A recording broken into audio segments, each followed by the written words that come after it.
Selamat pagi Bu Chandra, saya Jason dari kelas 10 Multimedia 3 akan menjelaskan tentang sifat polimer dan contoh-contohnya.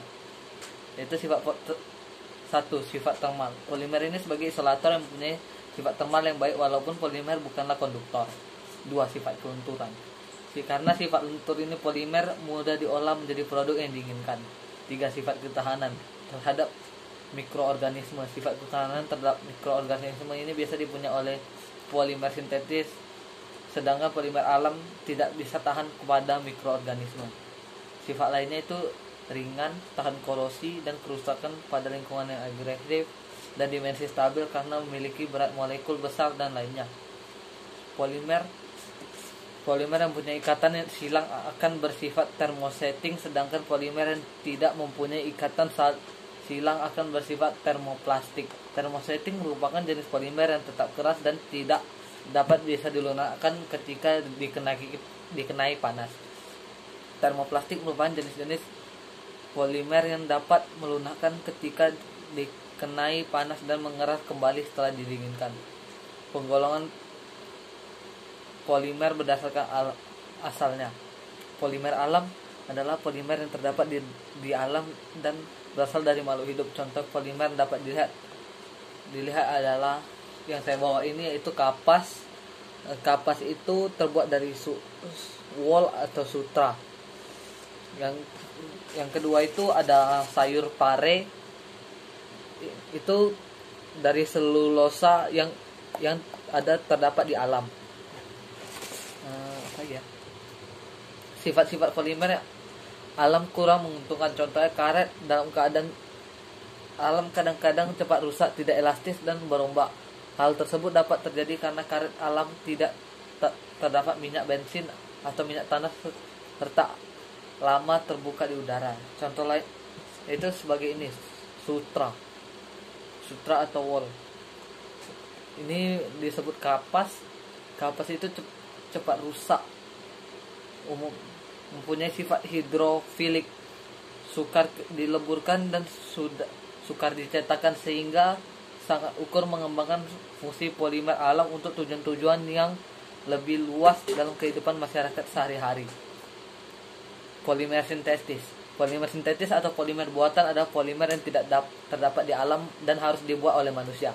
Sampai saat ini para ahli kimia polimer telah melakukan penelitian struktur molekul alam guna mengembangkan polimer sintetis, dan dari hasil penelitian tersebut dihasilkan polimer sintetis yang dapat dirancangkan sifat-sifatnya seperti tinggi, rendah, titik lebur, kelenturan, dan kekerasan, serta ketahanan terhadap zat kimia. Tujuan agar diperoleh polimer sintetis yang penggunaannya sesuai diharapkan adalah polimer sintetis yang telah dikembangkan oleh kepentingan komersil, misalnya pembentukan serat atau untuk benang.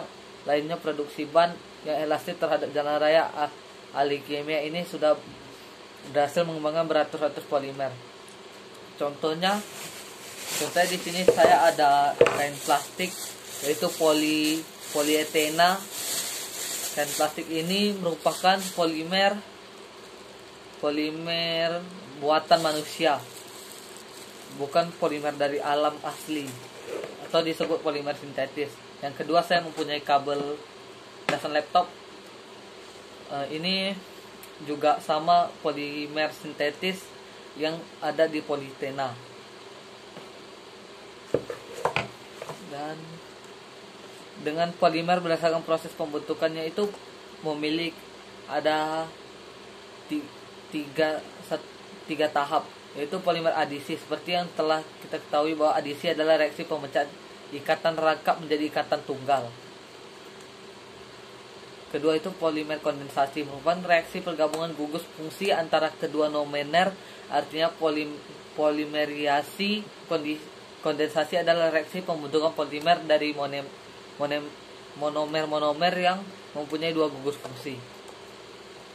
Yang ketiga itu pembentukan nilon, merupakan suatu polimer yang ditemukan oleh Wallace Humacaroctus di tahun 1934 sewaktu bekerja di perusahaan DuPont. Polimer nilon dibentuk dari nomor asam 6 HOOCH2 CH2 3CH2NH2 dalam polimerisasi ini. Yang terakhir itu adalah pembentukan polyester. Sama halnya pada nilon. Polyester daklon dibentuk oleh dua polimer berlainan, yaitu etilena dan glikol dengan dimetil tereflat. Penggolongan polimer berdasarkan jenisnya. Ada homopolimer, copolimer, dan copolimer tidak beraturan. Dan saya sekarang akan masuk ke contoh polimer buatan. Polimer buatan itu contohnya adalah kabel casan. Ini kabel yang terbuat sama plastik kantong yang biasa kita beli barang dan dapat. Itu contoh-contohnya. Masih banyak lagi, yaitu masih ada gelas karet, orlon, dan lain-lainnya. Telepon juga bisa, HP seperti HP ini. Nah, baru kalau contoh polimer alam itu ya sayur seperti pare dan kapas yang terbuat dari kain wol. Kapas. Dan kegunaan polimer untuk